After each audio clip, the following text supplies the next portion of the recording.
Part 3 Kisah Persahabatan Kelinci dan Kancil. Perjalanan ke Negeri Awan, Bab 9. Beberapa hari setelah Gunung Bara tenang, langit di atas hutan timur berubah aneh. Awan-awan menggumpal dalam bentuk-bentuk yang tak biasa, dan hujan tidak turun selama berhari-hari, meski langit tampak gelap.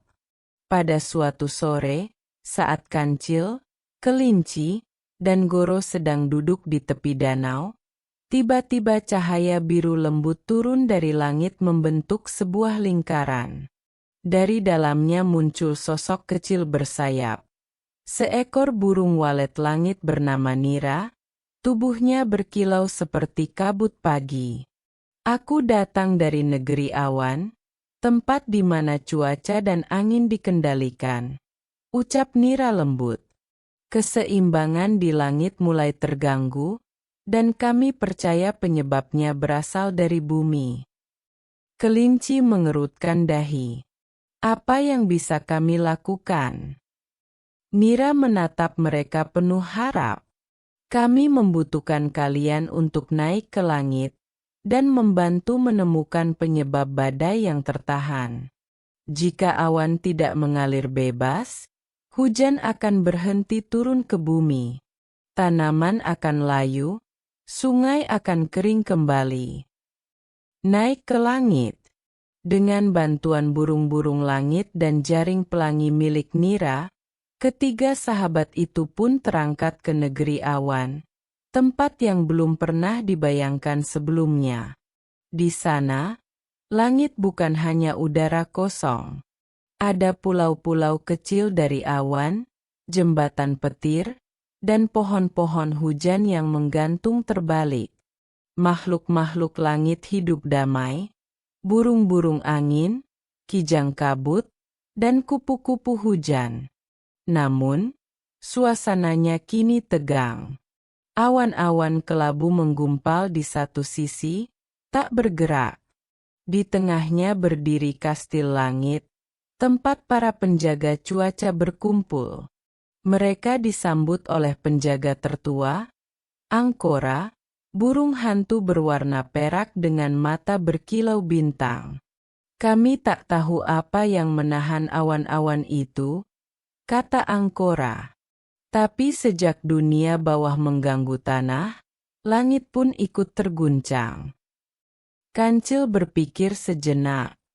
Mungkin ada sesuatu yang menghubungkan tanah dan langit, dan itu sedang rusak. Menemukan penghalang langit.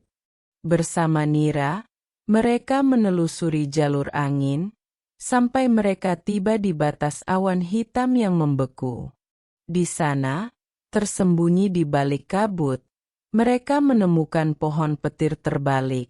Pohon langka yang menyerap angin dan listrik agar awan bisa bergerak. Tapi pohon itu kini patah dan terbakar, akarnya digerogoti oleh jamur kelabu, makhluk langit kecil yang menyebar dari debu-debu sisa letusan Gunung Bara. Ini bukan salah satu pihak, kata Goro. Ini akibat ketidakseimbangan antara langit dan bumi. Dengan bantuan kristal yang mereka bawa sejak awal petualangan, dan sinar akar tua dari hutan timur, mereka menanam benih pemurni angin, diberikan oleh Angkora sendiri. Kelinci menggali dengan cepat. Goro menahan jamur-jamur yang merambat. Kancil menyusun ritme angin agar cahaya kristal bisa menyatu dengan pohon. Lalu, cahaya meledak pelan seperti embusan nafas alam. Awan hitam perlahan bergerak kembali. Kilat yang tadinya terjebak mengalir bebas. Hujan turun pertama kali setelah berhari-hari. Negeri awan bersinar kembali. Bayangan di hutan ceria, Bab 10. Setelah berhasil memulihkan keseimbangan di negeri awan, Kancil, Kelinci, dan Goro turun kembali ke bumi bersama Nira, sang walet langit. Mereka merasa lega dan rindu suasana rumah. Namun begitu mereka mendekati hutan ceria, sesuatu terasa berbeda. Langit masih cerah, tapi suasana di dalam hutan terlalu sepi. Tidak ada kicau burung. Tidak ada suara tupai bermain. Udara terasa lebih dingin dari biasanya. Ini bukan hutan ceria yang kita tinggalkan, gumam Goro sambil mengendus-endus udara. Mereka memasuki hutan dengan hati-hati. Ranting-ranting berguguran. Pohon-pohon tampak seperti baru saja disapu badai. Dan kemudian, dari balik kabut tipis, muncullah siluet yang tidak asing. Sosok lama yang kembali. Seekor musang hitam bermata emas berdiri di hadapan mereka. Ia tersenyum miring. "Selamat datang kembali, para pahlawan," katanya dengan nada dingin. "Sayangnya, saat kalian sibuk menyelamatkan langit, aku telah kembali untuk mengambil kembali hutan ini." Kelinci menelan ludah. "Kamu siapa?" "Namaku Lakar, dan dulu, aku pernah diusir dari hutan ini karena dianggap terlalu licik. Tapi sekarang, aku kembali dengan sesuatu yang lebih kuat." Dari balik bayangan, muncul makhluk-makhluk gelap, hewan-hewan yang tertutup kabut hitam, sama seperti kabut dari utara yang dulu mereka kalahkan. Tapi kali ini, mereka tampak lebih besar, lebih pekat, dan lebih hidup. Kancil menggenggam kristalnya, tapi sinarnya meredup. "Kristalnya tidak menyala," serunya. Lakar tertawa pelan. "Tentu saja. Cahaya kalian tidak bisa melawan bayangan yang lahir dari dalam hati sendiri." Goro maju dengan langkah berat. "Kalau begitu, kita akan lawanmu dengan keberanian dan kebersamaan." Tapi sebelum mereka bisa bergerak, Lakar menghilang ke dalam kabut, dan hewan-hewan bayangan mulai mengepung mereka perlahan. "Pelarian dan cahaya baru," Kancil berteriak, "ke Bukit Tua." Tempat cahaya pertama muncul saat festival. Mereka bertiga berlari, diikuti oleh kabut pekat dan suara langkah bayangan. Saat mereka tiba di puncak Bukit Tua, kelinci membuka kantong kecil yang berisi tetes air hujan dari negeri awan. Sementara Goro mengeluarkan benih akar tua terakhir dari hutan timur. Mereka menanam benih itu di tanah puncak, dan meneteskan air langit ke atasnya. Saat itu juga, cahaya hijau biru muncul dari tanah, naik ke udara seperti pusaran angin. Cahaya itu membuat kabut retak, dan bayangan-bayangan mulai melarikan diri, menghilang seperti abu tertiup angin. Namun, Lakar tidak hilang. Ia muncul kembali, menatap mereka dengan tatapan penuh dendam. "Kita belum selesai. Cahaya kalian masih belum mengenal sisi gelapnya sendiri." Dan ia menghilang, meninggalkan pertanyaan besar dalam hati mereka. Asal-usul bayangan, bab 11. Malam itu, setelah cahaya dari Bukit Tua mengusir makhluk bayangan, hutan ceria tampak tenang, tapi tidak damai. Kancil, kelinci, dan Goro duduk di tepi danau. Bulan bersinar pucat, dan angin malam membawa bisikan-bisikan samar yang membuat bulu mereka merinding. "Aku tidak mengerti," gumam kelinci. "Kita sudah membantu begitu banyak tempat. Tapi kenapa kegelapan masih kembali?" Kancil menatap air yang beriak. "Karena mungkin, kegelapan itu tidak berasal dari luar." Goro mengernyit. "Apa maksudmu?" Kancil menunduk. Lakar bilang, bayangan itu muncul dari hati. Mungkin, Selama kita belum mengenali sisi gelap dalam diri kita, bayangan itu akan selalu punya jalan masuk. Mereka pun memutuskan, untuk benar-benar mengalahkan bayangan, mereka harus memulai perjalanan ke tempat yang belum pernah mereka jamah, ke dalam diri mereka sendiri. Perjalanan ke hutan dalam. Atas saran Penatua Samira yang datang membantu, mereka menuju tempat rahasia bernama hutan dalam. Sebuah wilayah mistis yang hanya bisa dimasuki oleh mereka yang siap menghadapi bayangan hatinya sendiri. Di pintu masuk hutan dalam, berdiri batu besar bertuliskan, "Siapa yang masuk, akan berjumpa dengan diri yang terlupa." Begitu mereka melangkah, suasana langsung berubah. Tidak ada suara burung, tidak ada angin. Hanya gema langkah kaki mereka dan suara hati yang semakin nyaring. Lalu, satu persatu, mereka terpisah. Kancil dan bayangannya. Kancil tiba di tempat gelap seperti cermin, dan di hadapannya muncul sosok dirinya, tapi dengan mata tajam dan senyum licik. "Aku bagian dari dirimu yang kau sembunyikan," kata bayangan itu. "Kau suka dipuji karena cerdas, tapi juga sombong. Kau suka menjadi pemimpin, tapi takut sendiri." Kancil diam. Lalu ia menjawab, "Ya, itu benar. Tapi aku tak ingin bersembunyi darimu. Aku ingin mengenalmu, agar aku tak dikuasai olehmu." Bayangan Kancil perlahan menghilang, dan dari tempatnya berdiri, muncul cahaya kecil, cahaya keberanian untuk jujur pada diri sendiri. Kelinci dan bayangannya. Kelinci melihat dirinya yang menangis dan gemetar.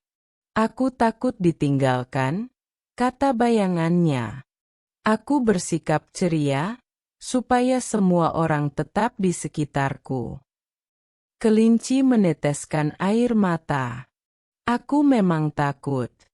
Tapi aku tidak sendiri. Aku punya teman yang menerima aku apa adanya." Bayangannya tersenyum lembut, lalu memudar menjadi bunga cahaya yang menyatu dengan hatinya. Goro dan bayangannya. Goro bertemu bayangannya yang penuh amarah. "Aku disingkirkan karena besar. Aku takut orang lain hanya melihatku sebagai sosok kasar, bukan teman sejati." Goro menarik napas dalam-dalam. "Aku pun pernah percaya itu. Tapi Kancil dan Kelinci melihat hatiku, bukan ukuranku. Dan aku akan terus belajar menjadi teman yang bisa dipercaya." Bayangan Goro berubah menjadi cahaya yang menyelimuti tubuhnya. Kembali bersatu. Ketiganya bertemu di tengah lingkaran cahaya di dalam hutan dalam. Di hadapan mereka, berdiri pohon besar bercahaya, dengan akar menjalar seperti nadi. Dari pohon itu, terdengar suara, "Bayangan akan selalu ada. Tapi jika kalian mengenalnya, bukan melarikan diri, kalian tak akan lagi dikuasai oleh ketakutan." Tiga cahaya dari diri mereka naik dan menyatu di langit, membentuk simbol baru. Cahaya dalam. Cahaya yang berasal dari pengakuan dan penerimaan diri. Mereka pun kembali ke hutan ceria, membawa kekuatan baru, bukan dari luar, tapi dari dalam hati mereka masing-masing. Kunci dari hutan bayangan, bab 12. Beberapa hari setelah kembali dari hutan dalam, ketenangan perlahan kembali ke hutan ceria. Tapi para penjaga hutan tahu bahwa lakar belum menghilang. Bayangannya kadang masih terlihat menyelinap di malam hari, dan hewan-hewan masih sering merasa gelisah tanpa sebab. Malam itu, di tengah mimpi, Kancil melihat sesuatu. Sebuah hutan yang tak pernah disebut-sebut, hutan yang selalu tertutup kabut dalam peta. Di tengahnya berdiri pohon hitam tinggi menjulang, dan dari sana terdengar suara rintihan dan tangisan samar. Saat Kancil terbangun, ia tahu, kita harus pergi ke hutan bayangan. Awal perjalanan baru. Kelinci, Goro, dan Nira langsung setuju. Mereka tahu ini bukan sekadar petualangan. Ini adalah perjalanan untuk memutus akar kegelapan. Dengan membawa cahaya dalam yang mereka temukan di bab sebelumnya, mereka menyusuri arah barat laut, tempat langit selalu muram dan hewan-hewan enggan melintasi. Di batas hutan bayangan, mereka melihat gerbang batu runtuh dengan ukiran tua bertuliskan, "Disinilah cahaya terakhir padam." Dan disinilah cahaya baru bisa menyala. Begitu mereka masuk, suasana berubah drastis. Daun-daun hitam, tanah yang retak. Tidak ada suara burung atau angin. Hanya bayangan yang mengalir di antara batang pohon seperti kabut hidup. Tiba-tiba, terdengar suara dari balik pepohonan. "Kenapa kalian datang?" Sosok tinggi kurus keluar dari balik kabut. Seekor rubah tua bermata putih, bernama Rintar.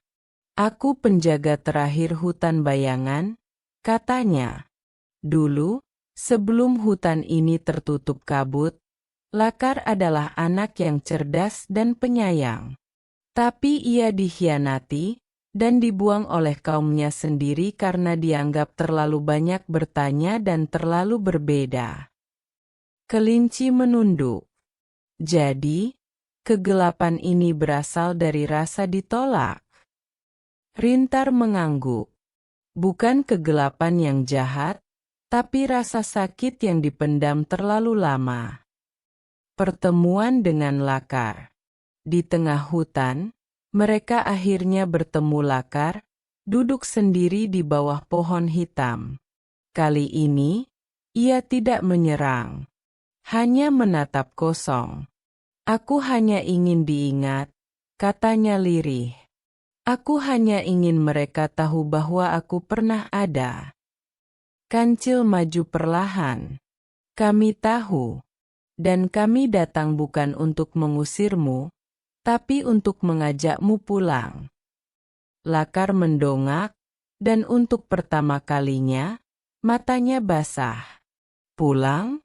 Aku tidak punya tempat." Goro menggeleng. "Sekarang kamu punya." Nira menyebarkan serbuk cahaya langit, dan kelinci menanam benih akar cahaya dari bukit tua. Pohon hitam yang tadinya layu perlahan menyerap cahaya itu. Cahaya tidak membakar bayangan, tapi meneranginya. Dan perlahan-lahan, kabut memudar, digantikan oleh embun pagi. Hutan bayangan tidak lagi gelap. Ia menjadi hutan abu, tempat di mana terang dan gelap saling berdampingan, seperti pagi dan senja. Penutup bab. Lakar memutuskan tinggal di sana, menjadi penjaga baru bersama Rintar.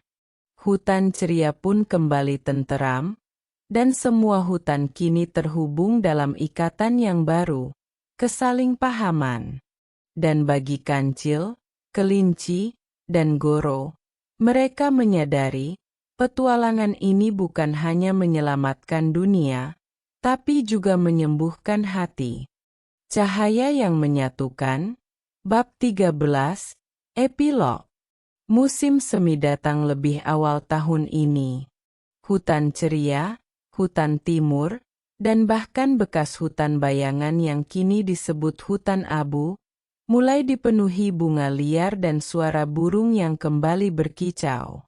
Di tengah hamparan padang rumput luas, berkumpul berbagai makhluk dari hutan-hutan yang dulu terpisah. Rusa dari selatan, burung dari timur, rakun dari utara, dan bahkan bayangan-bayangan kecil dari hutan abu yang kini hidup damai bersama cahaya.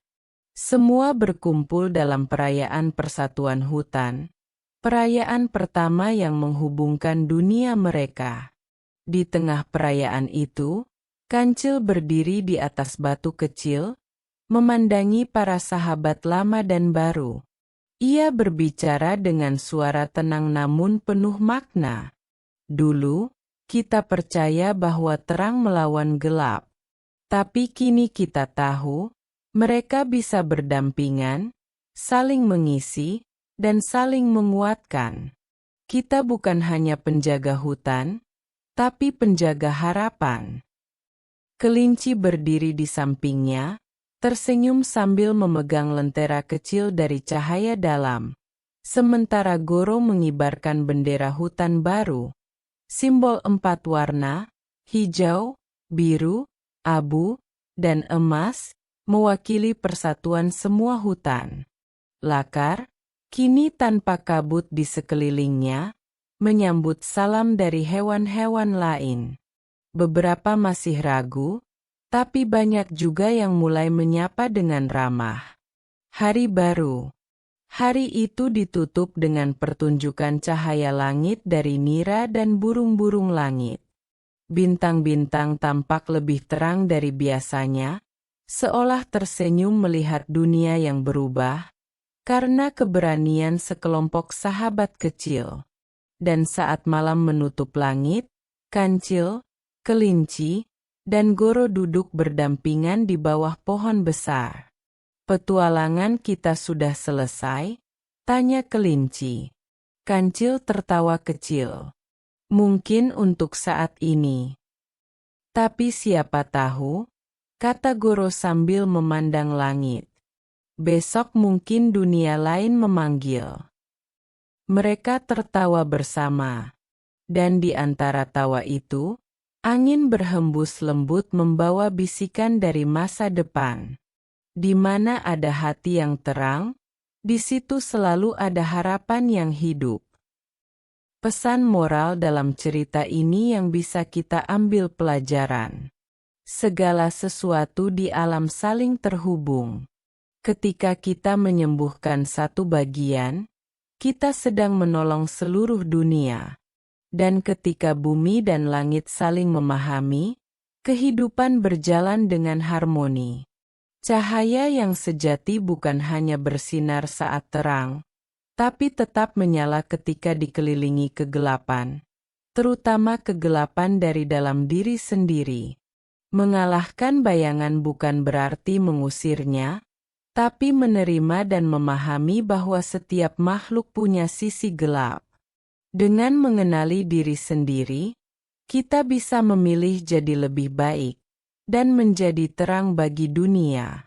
Kegelapan kadang bukan musuh, melainkan bagian dari kita yang terluka dan belum didengarkan. Dengan penerimaan, luka bisa menjadi jembatan menuju pengertian dan persahabatan. Dalam setiap dari kita, ada cahaya dan bayangan. Saat kita berani melihat keduanya dengan jujur, itulah saat kita benar-benar bersinar.